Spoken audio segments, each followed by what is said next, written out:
No nyt on sun tavarat pakattu sitten. Mihinkäs sä nyt lähitkään? Englantiin. Minkäs takia sä sinne lähet?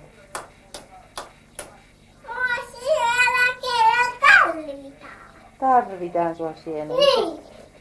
Joo, täytyy sitä silloin mennä. Niin. Kuka sillä tarvitsee? Isi vai? Äiti. Äiti. Äiti tarvitsee, joo. Pieni. Pieni, pieni. Ei pieni asui. Tähän viiras. Miira. Miira. Miira. Ei ole Miira ja Miira. Aha. Missäs ne asuu? Täällä kaksi. Asuuko ne jossain laatikossa vai missä ne asuu? Näissä. Tässä. Missä se Toote asuu? Pylskässä. Tuossa. Aha.